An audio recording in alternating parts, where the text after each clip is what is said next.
I used to think my brother Owen was scared of ambition. Not scared in some dramatic, movie scene kind of way. More like, he'd already settled into a life small enough not to disappoint him. Owen liked routines. Same coffee mug every morning. Same gray jackets every winter. Same careful answers whenever Dad asked what he planned to do with his life. Meanwhile, I had plans. Big ones. At 24, I turned our basement into a music studio. Or at least something close enough to fake it online. LED lights ran along the ceiling. Cables curled across the floor like black vines. Half the equipment came secondhand, but nobody could tell once I threw a filter over the photos. People online loved it. Bros next up. Studio goes crazy. I screenshotted comments like that and kept them in a folder on my phone.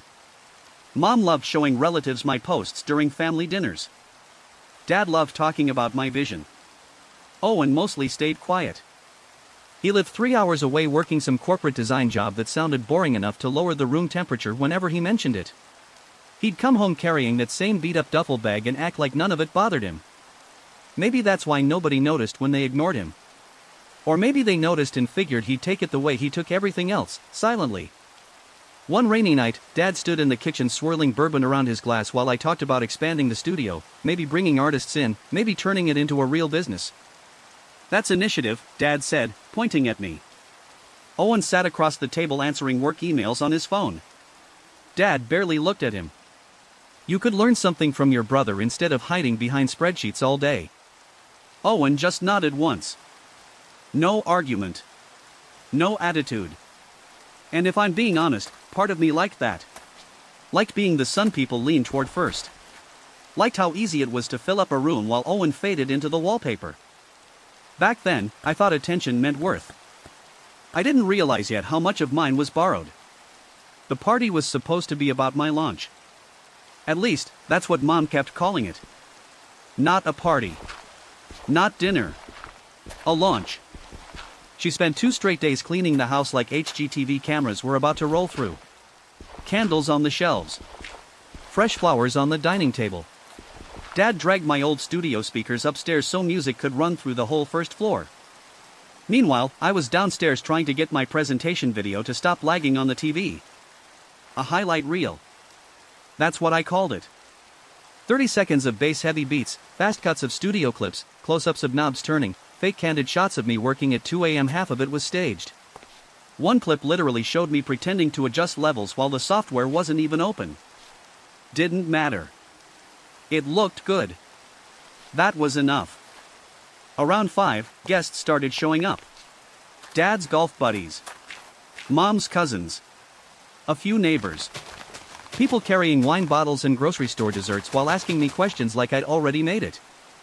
"So when are you moving to LA? You signed any artists yet? You making real money with this thing?" I answered every question with the confidence of somebody standing on a floor that hadn't cracked beneath him yet. Then the front door opened again. Owen stepped inside carrying a duffel bag over one shoulder. Rainwater darkened the sleeves of his charcoal coat. He looked exhausted. Like he'd driven straight from work without stopping. For half a second, nobody said anything. Then Mom hurried past him balancing a tray of drinks. "Oh good, you're here," she said quickly. "Can you put your bag upstairs? We're about to start speeches." Speeches. Owen glanced around the room slowly. That's when he saw the banner over the fireplace. "Congrats, writer." Gold letters. Mom's idea. I watched his face change for exactly 1 second before he smoothed it back out. The thing about Owen was he never reacted fast enough for people to feel guilty. Dad clapped me on the shoulder hard enough to jolt me forward. "Everybody listen up," he called out. The room quieted. Dad raised his glass toward me, grinning wide. Tonight's about celebrating writer finally chasing something bigger than a 9 to 5. People cheered. Someone whistled. I remember spotting Owen near the kitchen entrance standing completely still while everyone else clapped. And here's the messed up part. I knew. I knew what day it was.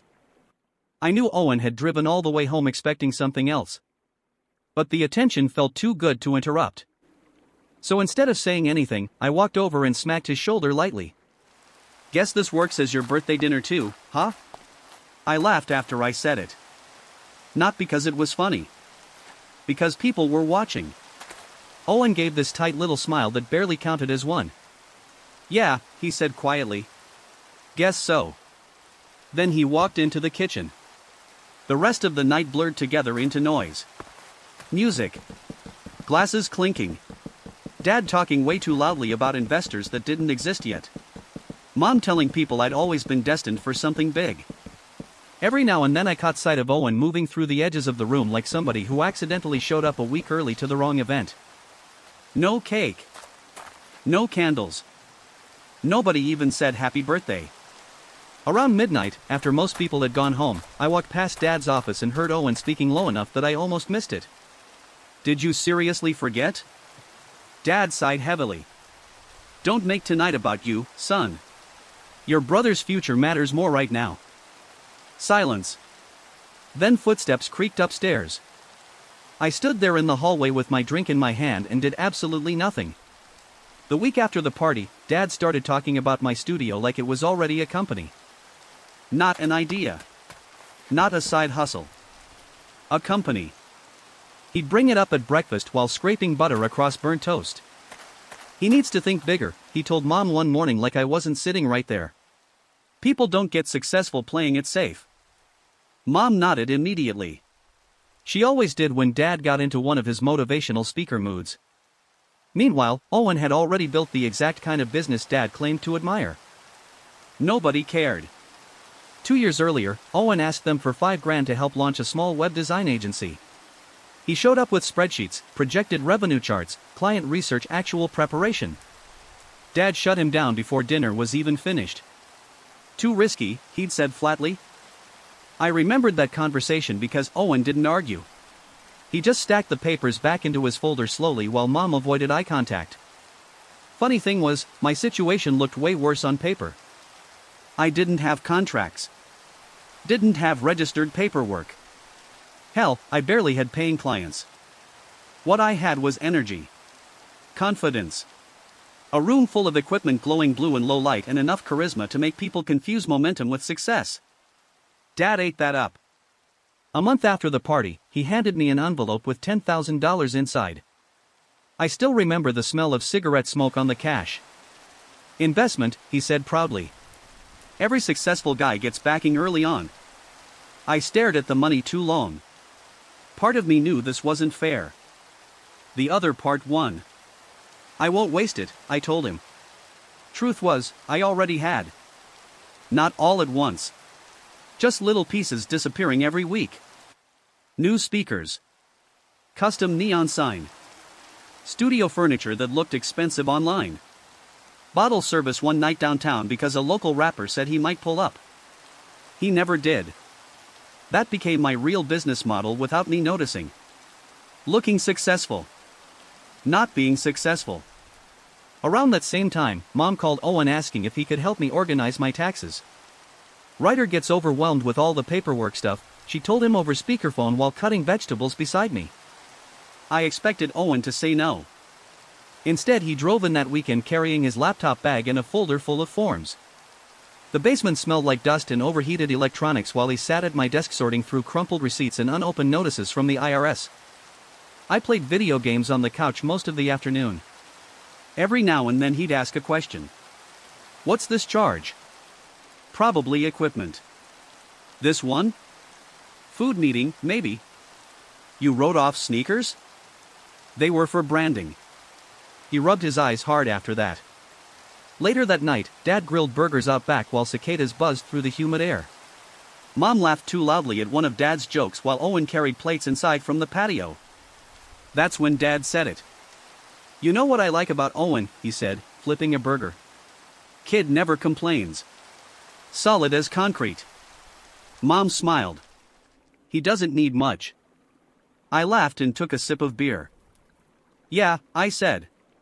Owen's basically a human calculator. Dad barked out a laugh. Mom laughed too. The kitchen window above the sink was cracked open slightly. And standing outside in the dark beside his car was Owen. Quiet. Motionless. Listening. Owen didn't come back inside after that. I noticed because his plate stayed on the counter untouched while everybody else kept eating. Mom frowned toward the window. Did he leave? Dad barely looked up from his burger. Probably work stuff. Nobody moved. Nobody called him. And me? I told myself he was being dramatic. That became easier to believe over the next few months because Owen stopped showing up almost entirely. No holidays. No random weekend visits. Even the family group chat went quiet after he muted it. At first, I liked the extra space. No more watching him silently judge the mess in the basement. No more feeling weirdly irritated every time he calmly solved problems I'd been avoiding for weeks. But then real problems started piling up. The studio wasn't making money. Not real money anyway. People loved posting clips from the space online, but nobody wanted to pay actual rates. Half the local artists asked for exposure deals. The other half vanished after recording one track and leaving fast food wrappers everywhere. Bills stacked up beside my desk.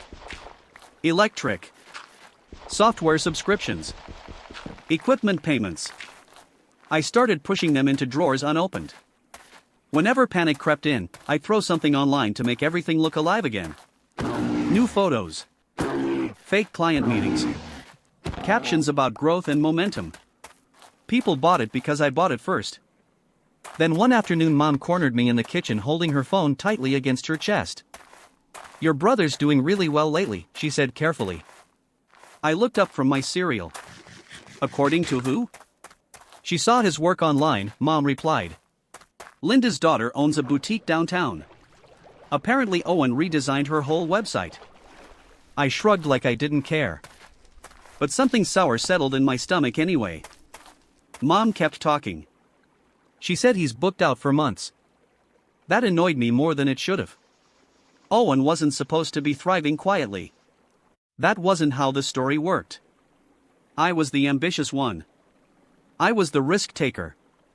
Meanwhile, my own business had started bleeding cash so badly I'd listed one of my studio cameras online that morning just to cover a credit card payment. I didn't tell my parents that part. Instead, I doubled down.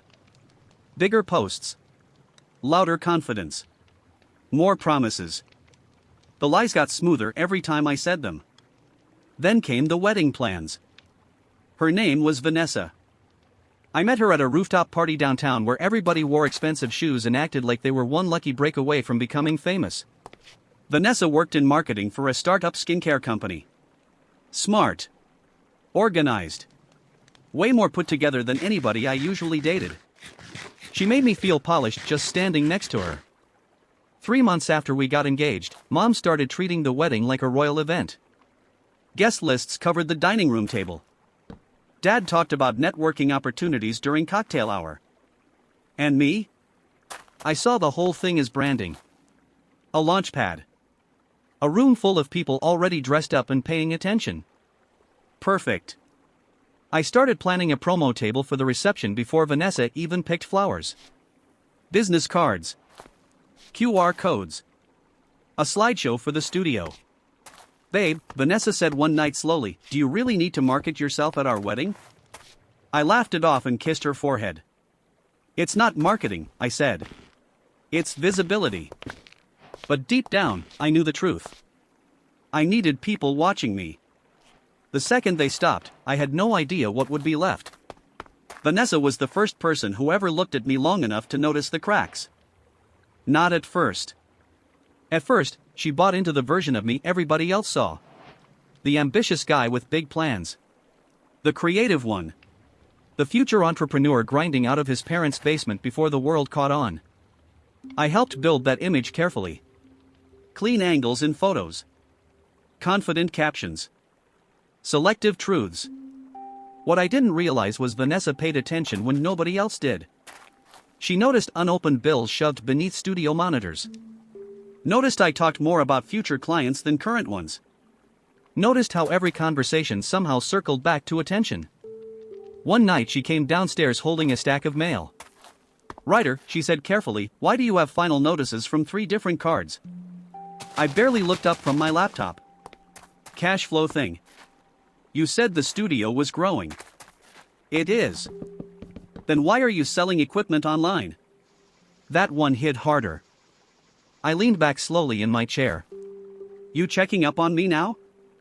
Her face tightened immediately. I'm trying to understand what's going on. I hated that tone. Not angry. Concerned. Concern felt too close to pity. So I did what I always did when cornered. I turned the conversation sideways. You sound like Owen. The second I said his name, I regretted it. Vanessa crossed her arms. What's that supposed to mean? Nothing. I rubbed my jaw. He just thinks small. Everything's spreadsheets and backup plans with him. She stayed quiet for a second too long. Then, at least he has actual clients. That pissed me off more than it should have. Because it was true. Around then, people kept bringing Owen up without realizing what they were doing to me. Oh, your brother designed our restaurant site. He helped my cousin's business. He's really talented. Talented. Funny word. Nobody used it for him when we were younger. Back then he was reliable. Practical. Safe. Now suddenly people respected him because he'd built something real without needing applause every 5 minutes. Meanwhile, I was drowning under equipment payments and pretending Instagram engagement counted as income. The wedding budget only made things worse. Dad covered part of the venue deposit, but costs kept stacking up. Catering. Open bar. Flowers Vanessa wanted but pretended she didn't care about. One night Mom sat beside me at the kitchen table while I stared at numbers I couldn't fix. You know, she said carefully, Owen's doing pretty well these days. I already knew where this was headed. Mom touched my arm gently. Maybe he could help a little. The shame hit first. Then anger came in right behind it. Because deep down, some ugly part of me believed it too. Owen had money. Owen had stability. And Owen had spent his whole life cleaning up messes people handed him. Why would this time be any different? I called Owen 3 weeks before the wedding. Not because I wanted to. Because I was out of options. Vanessa sat across from me at the dining table pretending not to listen while I stared at my phone waiting for him to pick up. My leg bounced under the chair hard enough to rattle the silverware. He answered on the 4th ring. Hey. That was it. No warmth. No attitude either. Just flat. I forced a laugh. Damn, you answer like a hostage negotiator now? Silence. Then, what do you need, writer? Straight to it. I hated how easily he cut through people now. I leaned back in my chair. So, wedding stuff's getting a little tight financially. Okay. Dad mentioned business has been good for you lately. Another pause. Longer this time. Then I heard keyboard clicks in the background. He was working while talking to me. That annoyed me instantly. I'm not asking for a handout, I said quickly. Just temporary help. Family helping family. Owen let out a quiet breath through his nose. Funny thing about him, he never raised his voice when he was angry. He just got quieter. How much? Relief hit me so fast my shoulders loosened. Maybe cover part of the venue. I can pay you back once things settle. When would that be? What? You said once things settle. When exactly is that? I rubbed my forehead. Jesus, man. Why are you making this sound like a bank meeting? Because money matters. There it was again. That boring, careful, practical tone I used to mock. Except now it sounded stable. Adult. And mine suddenly didn't. I glanced toward Vanessa. She was watching me carefully over the rim of her coffee mug. I'll figure something out, I muttered. Probably best, Owen replied. That stung. Not because he refused. Because he sounded done. Like whatever invisible rope had always tied him back to us had finally snapped. Before hanging up, he said one more thing. You can stop using my name, by the way. Cold spread through my stomach instantly. What are you talking about? Vanessa called me. My grip tightened around the phone. She said you told people I was helping pay for the wedding. I looked toward Vanessa automatically. Her expression hardened the second our eyes met. I was trying to avoid embarrassing you, Owen continued calmly. Don't do it again. Then he hung up. I sat there staring at the dark screen while the room went completely still. Vanessa finally spoke. You lied to my parents too? It wasn't a lie. Her eyebrows lifted slowly. I pushed out of my chair too fast. I knew he'd probably help eventually. That's not the same thing. I started pacing. You don't get it, Vanessa. Owen likes acting morally superior, but he's always had this thing against me. Ever since we were kids. She watched me carefully. Or maybe, she said quietly, he just got tired of being used. I laughed immediately. Too fast. Too sharp. Because if I stopped moving for even 1 second, I might have had to admit she was right. Things got uglier after that call. Not all at once. Slowly. Quietly. Like a ceiling starting to cave in one crack at a time. Vanessa stopped sounding excited about the wedding. She still answered vendor emails. Still went to dress fittings. Still smiled when my mom talked about centerpiece colors. But something had shifted. You can feel when somebody stops trusting you. It changes the air in a room. One night I came downstairs and found her sitting at the kitchen island with my laptop open. The studio website filled the screen. You use stock photos? She asked without looking up. I froze halfway to the fridge. What? These testimonials. She turned the laptop toward me. They're fake. I laughed weakly. Everybody polishes their sites. That's not polishing, writer. Her voice stayed calm, which somehow made it worse. That couple in the review section, she continued. They're literally models from an ad campaign. I snatched the laptop shut harder than I meant to. It's temporary branding. Vanessa stared at me for a long second. Then quietly, do you actually have clients? The question hit like a slap. Of course I do. How many? I opened my mouth. Nothing came out. Because social media followers weren't clients.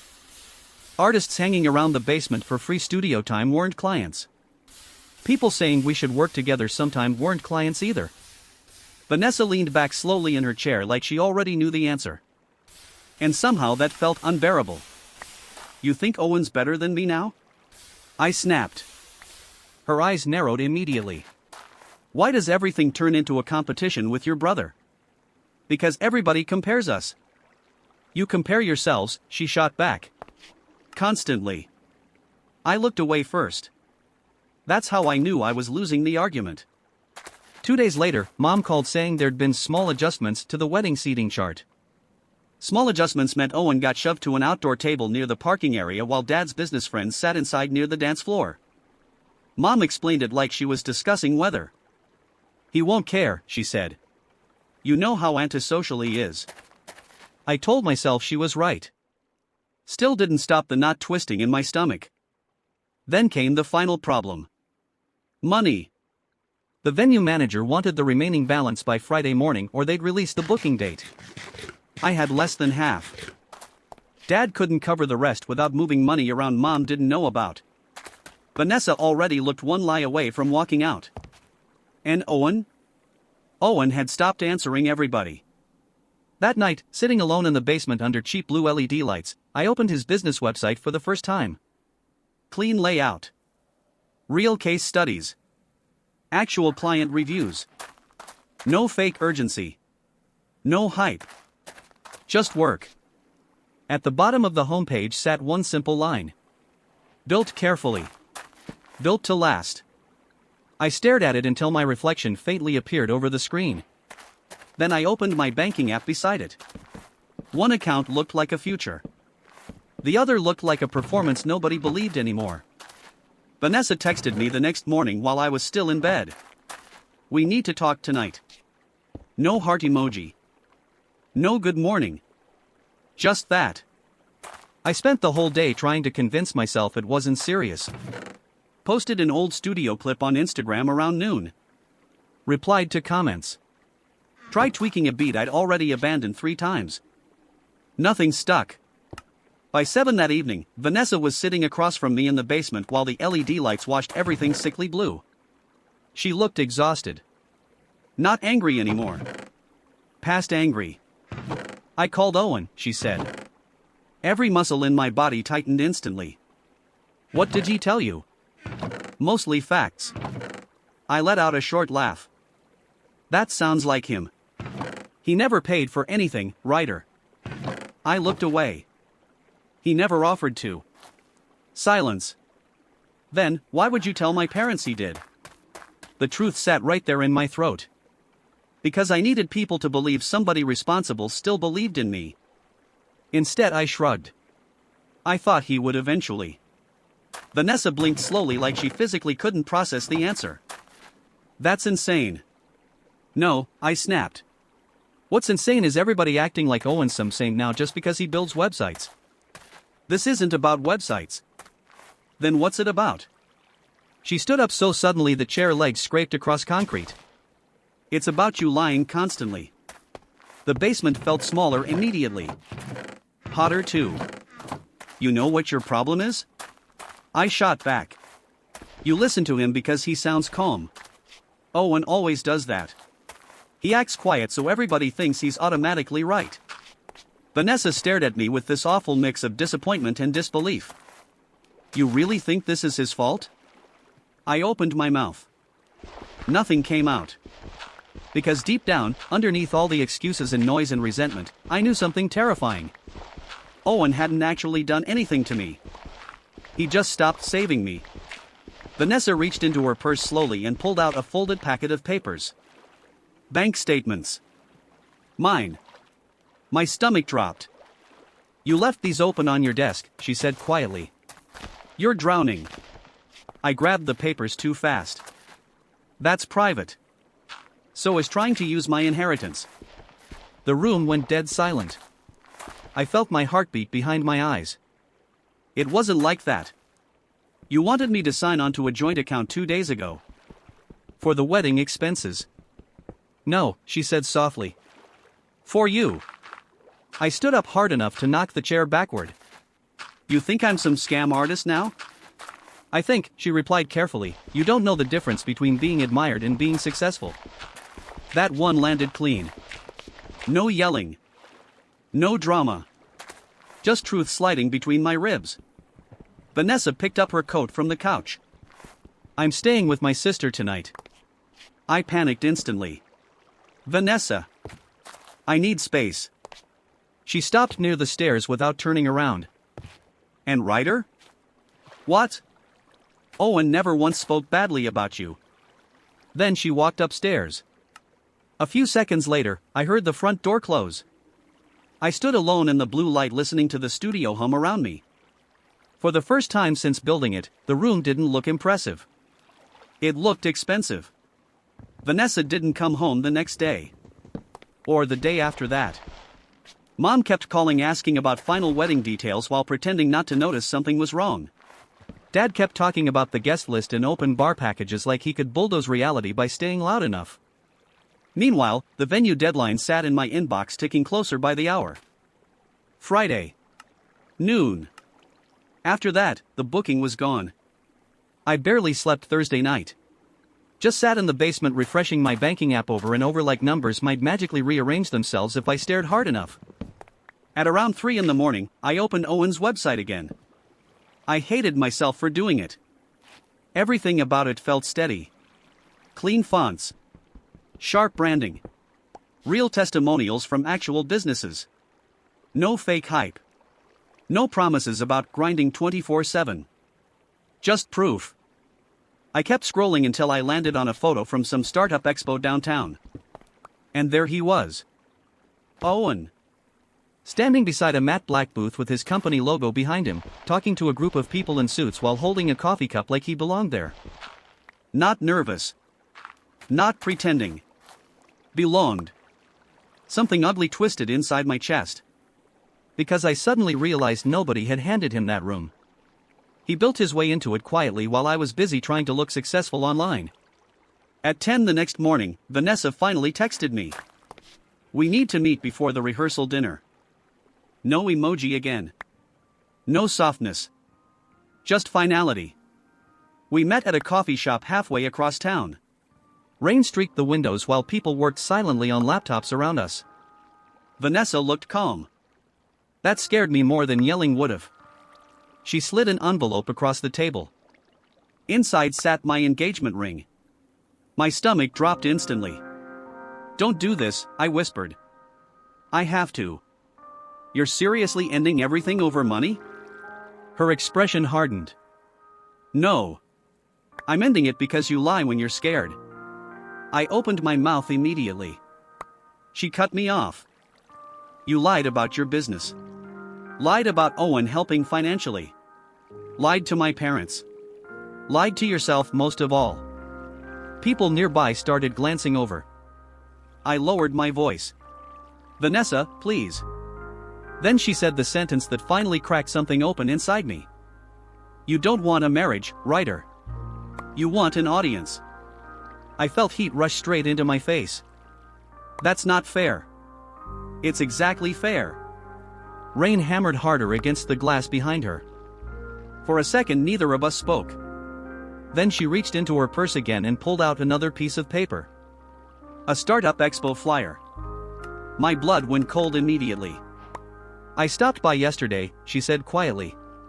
"I saw Owen's company." I looked away. "He built something real," she continued. "And instead of respecting that, you spent years tearing him down because you needed to feel bigger." "That's not what happened." "Isn't it?" I didn't answer. Because suddenly every joke, every smug comment, every moment I'd soaked up attention while Owen stood quietly in the background came rushing back all at once. Vanessa stood slowly and picked up her coat. "The wedding's off, writer." Then she walked out into the rain while I stayed frozen at the table, staring at my own reflection in the dark window. The wedding venue looked beautiful in the worst possible way. White roses lined the aisle. String lights hung from the ceiling beams.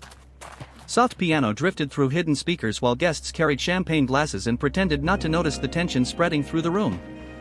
Mom paced near the entrance clutching her phone so tightly her knuckles stayed white. Dad kept muttering, "She'll show up," like repeating it enough times could force reality to cooperate. And me? I stood near the bar in a tailored black suit that suddenly felt like a costume. Then the doors opened. Vanessa walked in beside Owen. The entire room shifted. Not loudly. Quietly. Like air pressure changing before a storm.